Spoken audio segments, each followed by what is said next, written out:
It's been a while since we last chatted about DC Dual Force. It's the first time in a while that I've gone over a week without uploading. I figured with DC Dual Force right around the corner, I'm going to be very, very busy once that game comes out, streaming, making videos, and doing everything that I possibly can for that game. So I was happy to take it easy for a week or so. With that said, DC Dual Force is on the horizon, and while we wait for news, I thought it would be fun to talk about 5 different features that I personally would like to see make their way into the game. This video is inspired by J Hugs, who did a very similar video. His video is absolutely fantastic, so I highly recommend going to check it out. I'll leave it linked in the description, and please come join us in the DC Dual Force Discord, just like J Hugs himself. In this video, I'm not going to go over features that I fully suspect will be either in the game at launch, in the game during beta, or are currently being worked on. Instead, I'll be focusing on more premium features, stuff that would honestly surprise me a little bit if it was in the game at launch or during the beta. Let's jump into the list, starting with number 5.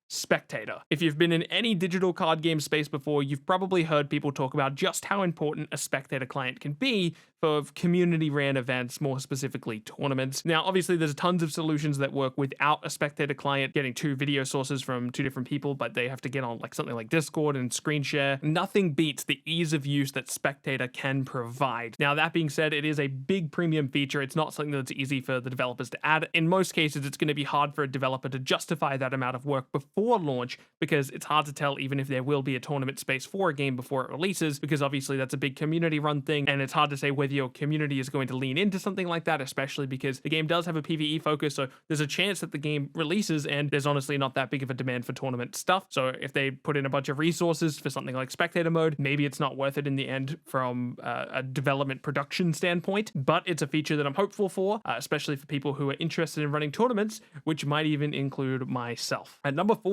is a feature that most card game developers don't actually do. In fact, I've never even heard of this before, which is an in-game deck tracker. I'm surprised this isn't a thing in most digital card games. Deck trackers are here to stay because most developers go with the rule of if you can do it on paper, then we allow it as like a third-party thing. And as long as they're going to exist, which again, they are going to exist, building them directly into the game client seems like it could provide some genuine value to the players. Players would immediately have access to it rather than having to rely on third-party updates from third-party developers. And if it's built directly into the game client, there's some cool stuff you can do with that. Letting people right-click on the card to have it appear in-game right in front of them to be able to read the text and all of that stuff. There's more integration you can do if it's built directly into the game. And if you allow that feature, my guess is that you would also allow it on mobile, who in most cases are going to just miss out on deck tracking. A feature like this should probably never be enabled by default because it would probably overwhelm the vast majority of players, but I would like to see more digital card games explore an actual in-game deck tracker rather than having to rely on third-party sources. With that said, it's absolutely a feature I would not expect because, like I said, I can't even think of an example of a developer doing that. There's probably a good reason on the production end why they don't do that, but it would be a cool feature nonetheless. Number 3 is card stats. I would like to see ultra in-depth card stats. How often do I win when I play this card before turn 3? How often do I win when I play this card on turn 1? How often do I win when this card's in my opening hand? How often do I play this card while it's in my hand? But there is something to be said for limiting the stats that players have access to. If I give players perfect information, solving the quote-unquote puzzle of the metagame is, well, far less quote-unquote puzzling. If that's a line that the team over at CCG Labs wants to draw, I think that's a perfectly fair line, but perhaps there's more in-depth fun stats that you can provide to the player that perhaps are less indicative of metagame decisions and evaluating how good something is.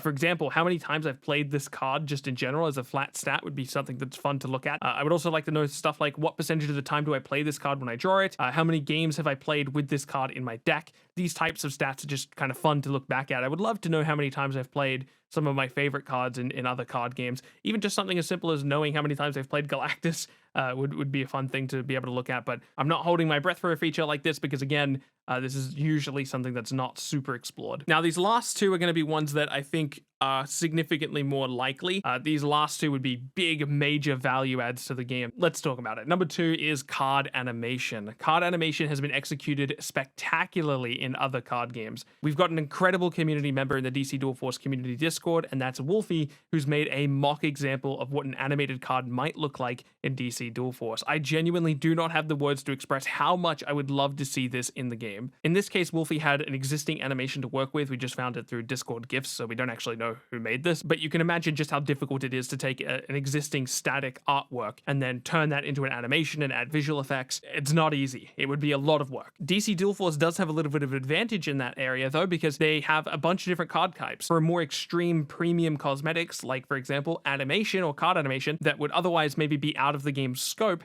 they can limit that type of customization to specifically one card type. In this case, the obvious card type is leaders, who are on your board at all times, so having animated effect for leaders would be very, very cool. And the final thing on this list is going to be milestone rewards. I played so much Hearthstone between the Grand Tournament and Naxxramas, between launch and the Grand Tournament, and the vast majority of that time spent was absolutely grinding the game just because I wanted golden heroes. I have all 9 golden heroes in Hearthstone now, and if there's something equivalent to that in DC Dual Force, you can bet that I'll be playing non-stop until I have it. And maybe that's where the previously mentioned card animation comes from, or maybe there's a specific skin that you unlock when you get to 1,000 wins or 500 wins, or even just 100 wins or something like that. But giving players a milestone reward, something to work towards after hitting, say, Infinite or Legend or whatever the highest rank in the game is, that's really important. I find myself playing Marvel Snap a heck of a lot less after I hit Infinite, and it's not necessarily because of the snap mechanic becoming less important post-Infinite, even though it does. It's also because I have nothing to work towards. If I've already done my daily missions and I'm Infinite, I'm just playing to play. And that works for a lot of people. I'm just not one of those people. I need something to be working towards,